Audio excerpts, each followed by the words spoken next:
Welcome back. President Trump says he's willing to wait for Iran's response in negotiations to end the conflict. Iranian state media says Tehran is reviewing the latest proposal sent by the U.S. This as Pakistan's army chief is expected to arrive in the Iranian capital today. President Trump was asked yesterday what he had to say to Israeli Prime Minister Benjamin Netanyahu about Iran and about holding off on strikes. He'll do whatever I want him to do. He's a very, very good man. He'll do whatever I want him to do, and he's a great guy. To me, he's a great guy.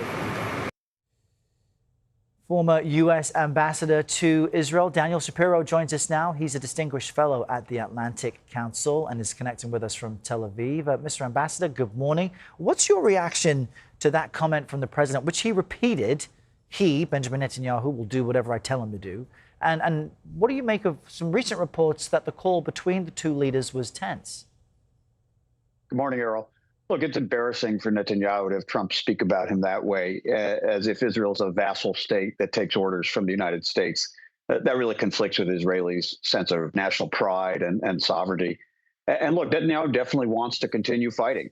He wants to do further damage to the Iranian regime, even to try to overthrow the Iranian regime. And many Israelis are really frustrated that after more than 2 years of fighting, their main enemies, Hamas, Hezbollah, and now Iran, have been damaged, but not really destroyed. So despite some exhaustion, there's this call for him to finish the job, quote unquote, even if that's not really possible. But Netanyahu doesn't really have a choice here. Trump remains extremely popular among Israelis. And Netanyahu, who's heading into a difficult election, is very unpopular. And so his best political asset is to try to portray himself as Trump's close friend and partner. And if he were to get out of line with Trump and have Trump criticize him, that would really be politically deadly for him. There was one aspect of Mr. Netanyahu's interview with CBS News a few weeks ago with 60 Minutes that jumped out at me when he made it clear his intention in the future was to have Israel be less reliant on U.S. aid. What do you make of what appears to be the Prime Minister creating the sense of some breathing room between the two, because we're at a moment where the U.S. and Israel don't appear to be on the same page when it comes to how to end the war with Iran?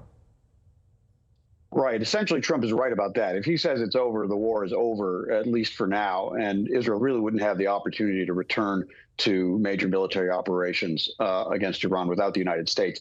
But there is that sense of kind of a drifting apart, a divergence of U.S. and Israeli interests, specifically with respect to the Iran war and whether to resume fighting. But broadly, more politically, Israel's standing has really reached new lows in the United States among the public and really both political parties. And Netanyahu is saddled with these kind of racist and extremist members of his cabinet who present Israel's worst face to the world, but his political survival depends on them and on retaining their support. So he may be trying to get out in front of a trend that's happening anyway, decline in support in the United States for military assistance to Israel and the kind of security alliance we've had in the past, by proposing this phase out of military assistance over the next 10 years. Those negotiations with the administration haven't really started yet, but he seems to be trying to get ahead of the curve.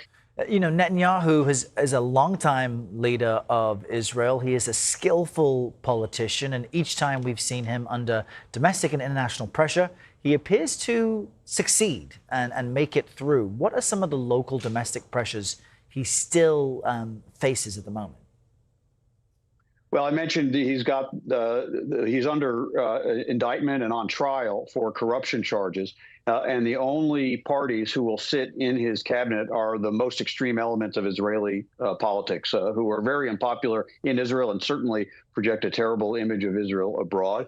He also is saddled with ultra-Orthodox parties who want to exempt their members of their community from the military draft. And again, this is after Israelis have been serving and fighting in different wars for 2 or 3 years, many serving hundreds of days a year in reserve duty. And yet there's this whole segment of the population that wants to be completely exempted from that obligation for military service. And he's dependent on that segment in the political sphere. So he's very unpopular because of that as well.